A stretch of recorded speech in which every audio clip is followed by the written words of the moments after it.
Thank you for joining today's call. We will get started in just a minute here, just giving everybody a chance to get dialed in. Thank you.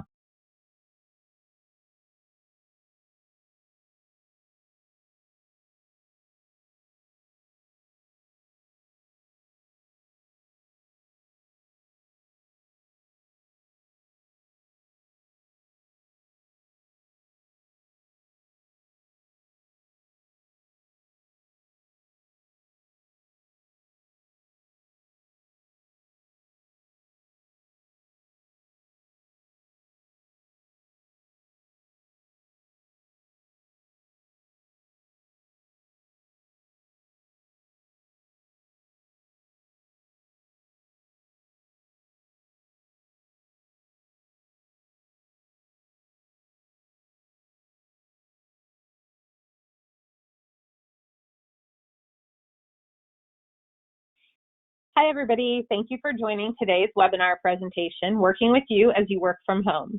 Today, we will be focused on PatentOptimizer. I'm Allie Morton, Product Marketing Manager here at LexisNexis IP, and I would like to just cover a few things before we get started.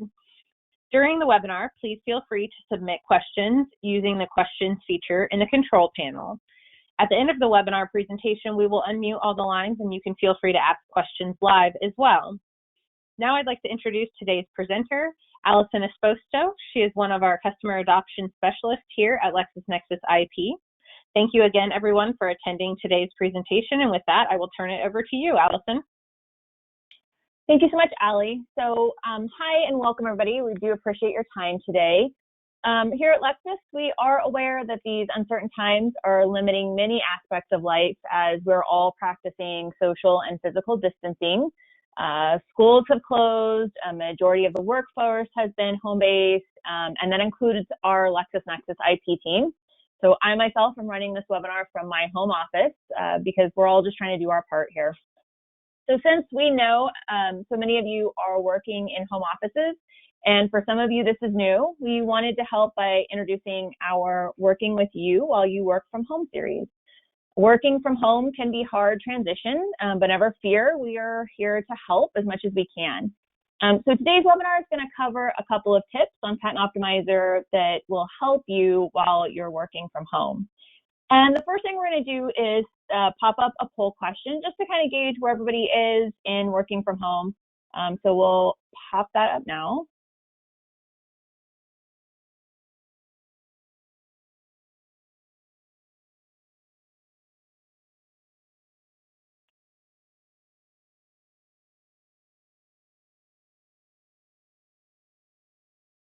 So the first question is, have you found it easier or more difficult to complete work tasks while you're working from home? So just let us know. We'll give you a couple minutes there, a couple seconds here to answer. So easier, more difficult, or no change?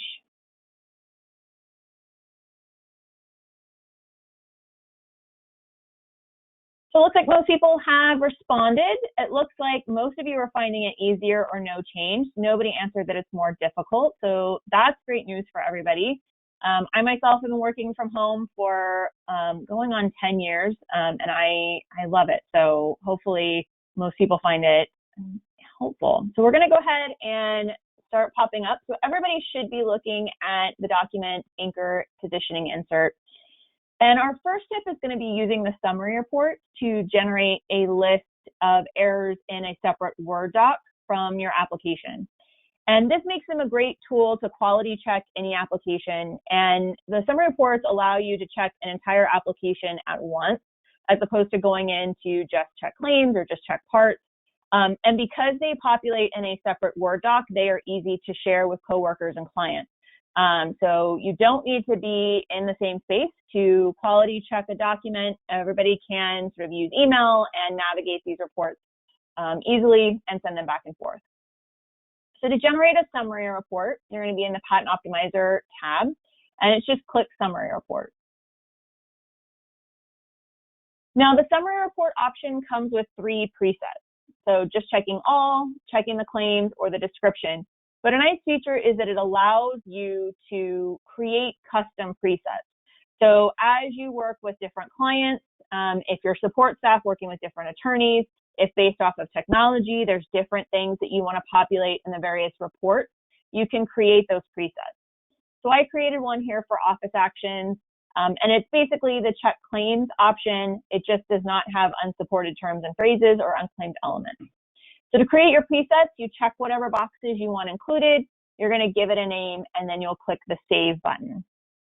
So just saving you some time and having to, again, reset that every time you get in. The other option that you have inside of a summary report is to check the drawing. So PatentOptimizer can check the application against the drawing file. What we read as far as files are Visio, Word, PowerPoint, and PDF. The PDF can be OCR'd or not. So I'm going to go ahead and attach mine. I'm just going to browse for wherever I've got this file stored, and it'll start attaching that for me. And the nice thing is that it will OCR my PDF. So I don't have to have a pro version of Reader if somebody's sending me the drawings. If I have hand-drawn images coming from an inventor, they'll attach and read just fine. So I'm going to go ahead and click OK here. And again, what this is doing is checking the document in its entirety. And then it's going to open up my drawings.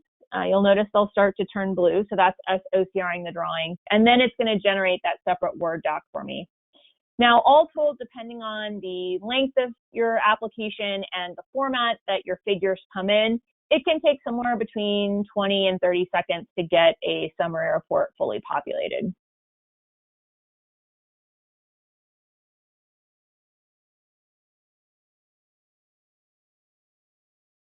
So here's my summary report, and it does come with a table of contents, so you'll know the date that it was generated, a cover page, and then it does have a table of contents.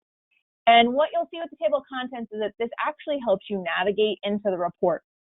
So sometimes we find with support staff, for example, there's certain things that they're concerned about out of the report and certain things the attorneys are concerned about.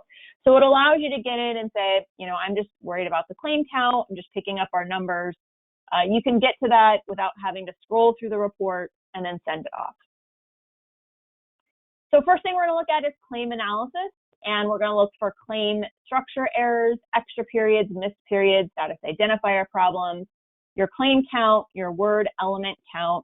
And then we do give your claim structure in 3 different diagrams so that one will be as clean as it can for whatever your claim structure looks like.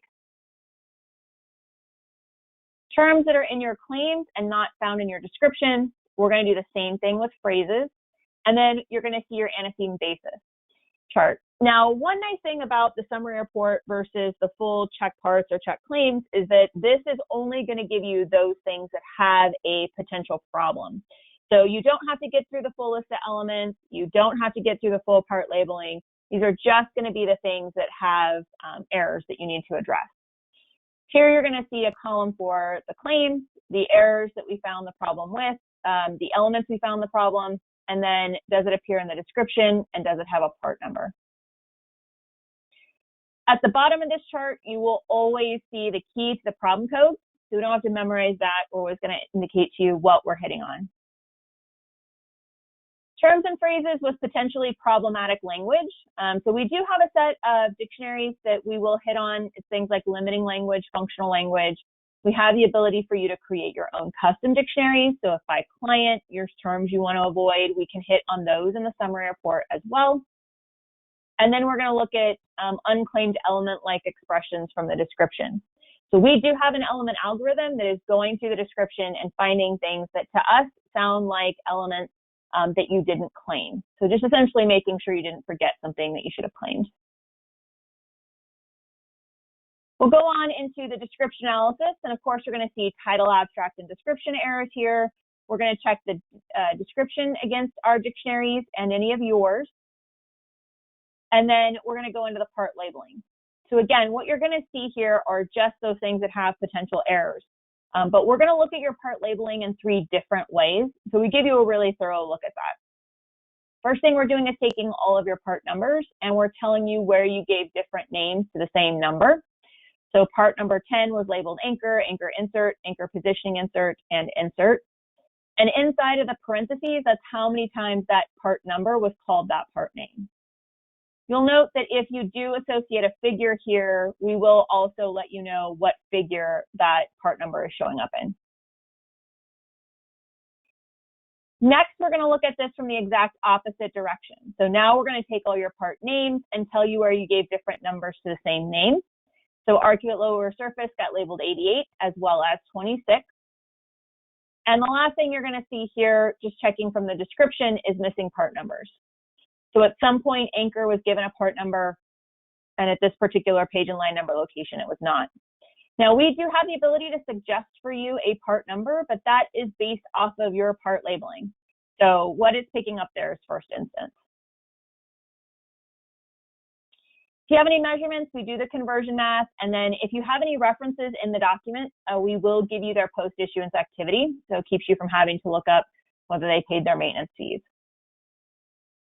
When we compare the drawings to the description, what you're going to see first is, do you have all the figures that you talked about, and vice versa? So here I referenced the figure 5 through 9, but I don't actually have a drawing file to go to that. And then this is a huge time saver. We are actually giving you all the numbers that we are pulling from the description and the drawing. We're going to let you know if we find a part name for those, and we're going to let you know if they appear in the description and any figure, and then each figure gets its own column. Now, X's in PatentOptimizer are always good things. So instead of you having to try to check this manually, we can tell you right away that you have used a part number 2 through 8 in your drawings, but those did not get labeled in the description. 10 is fine, that appears everywhere, and 14 got labeled in the description, but there's not a part labeled that in your drawing. So that's a summary report for you. Again, it is a separate Word doc, so it can be sent separately. It's not attached back to the application, so you can send it to whoever you need. We're going to go ahead and take another pause, and we're going to do our second poll question for everybody. So what has been the biggest challenge in working from home? Are you finding that technology is a problem, not being around people, not having a dedicated office area, being distracted by pets and kids, or is there something else that we're all finding to be difficult? Personally, I have kids at home, so that is always difficult to be working with kids around.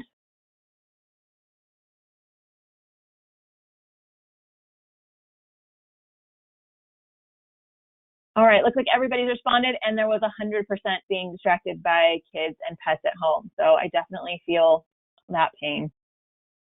We're going to go ahead and talk about our second tip, which is generating your IDF forms with PatentOptimizer. So PatentOptimizer can automatically generate the IDF, and we do it in 5 clicks or less. What's important to note are the formats that you can use here. So your PatentOptimizer ribbon will install in Word the way that we see up here at the top. It also installs inside of Adobe. So you can run all of the suite of tools across any OCR PDF. As it relates to IDS, that means foreign search reports. You have foreign search reports and they're OCR'd, we can read out of that and we can automatically populate an IDS out of it. The last place that you can access the check references, which is our IDS tool, is from Excel. So no matter how you're getting your references handed to you, whether it's they live inside of the application, you can read out of the application itself, you can read out of a list in Word like you're seeing here, you can read out of an OCR PDF, and you can read out of an Excel document. The steps are all the same, no matter what format you're in. You'll also note that we can read any or all of these citation formats. So a lot of options there in how the citations are populated, and we can read MPL. One thing that you want to be aware of with MPL is that there is not a sort of blue book citation format that most people are using when they're populating their MPL, which makes it difficult for us to read. So if you do have quite a bit of MPL, the closer you can get it to an author title authority format, the easier it will be for us to read. But that's not the only format that we will read. You just want to make sure you're checking over it to see that we got everything. So clip number 1 is check references. And at a base function, what check references does is read for the citations, and then it's going to bucket them into the 3 categories that you need for the IDS. So it'll pull together your US, your foreign, and your MPL. Now you'll notice that all we had was the publication number, but it pulled for us all the kind codes, the titles, and the dates. So everything that we need to pull into the IDS, including the inventor name. Hovering your mouse over the status here will tell you what the legal status is, where their litigation, is it expired, those types of things will populate through any of the US or the foreign. Now you can also pull these references, especially if you have total patent. It's very easy by selecting all and then clicking on view patent. If you have total patent, you can pull all the patent references, including the foreign. If you don't have total patent, you can pull the US, just with that view patents option there as well. So for the IDS, you're going to click select all for each of the 3 categories where there's information, and then you click on the USPTO IDS button. And that's really it. So it's going to go out, and we always pull the most current IDS form from the USPTO, and we're going to populate it for you. So you can see here's the US, here's my foreign, and there's my MPL. Now, what we can populate as far as number of documents in here are 900 US, 150 foreign, and 150 MPL. So I'm not sure if everybody's aware, but the actual PDF that the PTO generates does have a limit, and what we can generate are 3 of those. So that's how we get the 900. So any questions about generating an IDS, of course, we are all here to help, so don't hesitate to reach out. While we are in the PDF, what I'm going to point out is the PatentOptimizer ribbon. So you can see what that looks like when you're in Adobe. And again, here's the check references button so that you can generate your IDS from there. So that's where you would go to access it inside of a foreign search report.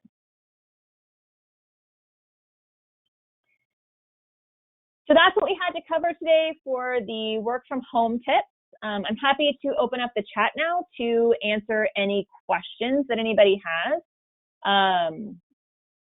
Feel free to populate any of those. Allison, can you pull up the slide too that shows where they can find all the other webinars that we have coming up, and then also all of the recordings can be accessed there as well of past webinars. Yes. And I will get the questions while we're doing that.